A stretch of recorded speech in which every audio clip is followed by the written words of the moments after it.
नमस्कार, मेरा नाम है प्रवीण राव। भारत में गाय सिर्फ एक पशु नहीं बल्कि करोड़ों हिंदुओं की आस्था, संस्कृति और धार्मिक विश्वास का प्रतीक मानी जाती है। सदियों से गाय को गौ माता कहकर सम्मान दिया जाता है, लेकिन आज सबसे बड़ा सवाल ये है कि जिस गाय के नाम पर देश भर में राजनीति होती है, चुनावी भाषण दिए जाते हैं, गौ रक्षा के बड़े बड़े वादे किए जाते हैं और जिनके नाम पर कई बार सड़क से लेकर संसद तक बहस छिड़ जाती है, यहाँ तक कि गौ माता के नाम पर हत्याएं तक होती है देश में। आखिर उसी गाय को राष्ट्रीय पशु या राष्ट्रीय माता का दर्जा देने का फैसला आज तक क्यों नहीं लिया गया, जबकि पूरी पावर आज बीजेपी सरकार के पास ही है। जब चाहे तब फैसला ले सकते हैं और गाय माता को राष्ट्रीय पशु या फिर राष्ट्रीय माता घोषित कर सकते हैं।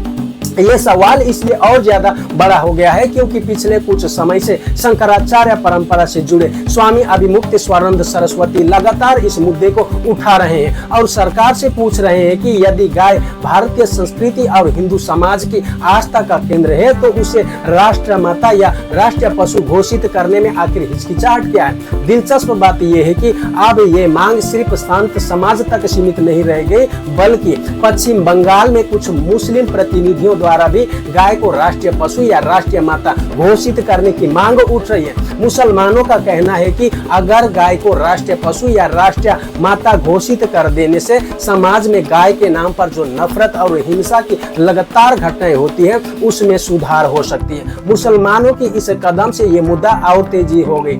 आखिर ऐसा क्या कारण है कि गाय के नाम पर वोट मांगे जा सकते हैं, गाय के नाम पर भावनाएं जगाई जा सकती है, गाय के नाम पर संप्रदाय की हिंसा तक भड़काई जा सकती है, लेकिन गाय को राष्ट्रीय सम्मान देने की दिशा में कोई निर्णायक कदम नहीं उठाया जाता है। पश्चिम बंगाल में गाय का मुद्दा वर्षों से राजनीति का केंद्र रहा है। बीजेपी और तृणमूल कांग्रेस के बीच गौ तस्करी, सीमा पर पशु तस्करी, गौ संरक्षण और गौ हत्या जैसे विषयों को लेकर लगातार आरोप प्रत्यारोप होते रहते हैं। बीजेपी लंबे समय से आरोप लगाती रही है कि राज्य में गौ तस्करी एक गंभीर समस्या है, जबकि दूसरी तरफ तृणमूल कांग्रेस और उसके समर्थक बीजेपी पर गाय के मुद्दे का राजनीतिक लाभ लेने का आरोप भी लगाते हैं। ऐसे में गाय पश्चिम बंगाल में सिर्फ धार्मिक विषय नहीं बल्कि एक बड़ा राजनीतिक हथियार भी बन चुकी है। अब बात करते हैं उस कानून की जिसकी चर्चा इन दिनों खूब हो रही है। पश्चिम बंगाल में लागू कानून के अनुसार कुछ परिस्थितियों में ऐसे पशुओं को वध की अनुमति दी जा सकती है जो 14 साल के बाद और कृषि या प्रजनन करने में अयोग्य हो।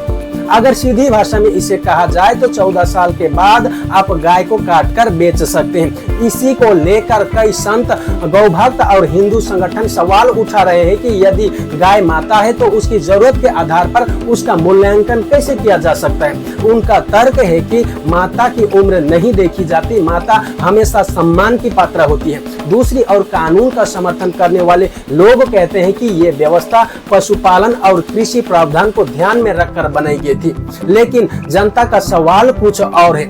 यदि गाय वास्तव में भारतीय संस्कृति का इतना बड़ा प्रतीक है तो पूरे देश में एक कानून क्यों नहीं है, बराबर कानून क्यों नहीं है। यदि गाय करोड़ों लोगों की आस्था का केंद्र है तो उसे राष्ट्रीय पशु घोषित करने का प्रस्ताव संसद में क्यों नहीं लाया जाता है। यदि गाय की रक्षा सरकार की प्राथमिकता है तो फिर गौ रक्षा के नाम पर होने वाली राजनीति के बावजूद कोई ठोस राष्ट्रीय नीति क्यों नहीं बनाई गई आज तक, जबकि बीजेपी सरकार ही चुनाव के वक्त गाय को लेकर आती है।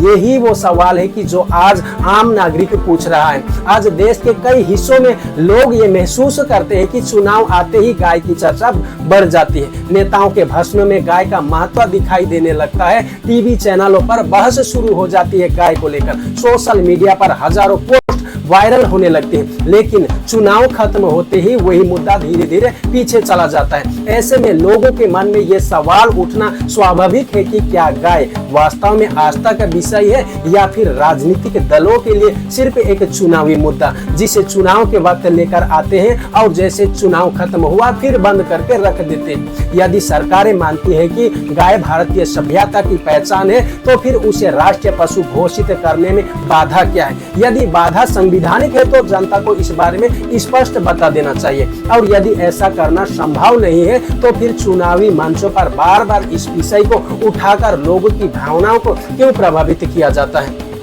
आज भारत के गांव में लाखों परिवार गाय पर निर्भर है। दूध उत्पादन, जैविक खेती, गोबर गैस और पशुपालन के माध्यम से गाय ग्रामीण अर्थव्यवस्था का महत्वपूर्ण हिस्सा बनी हुई है।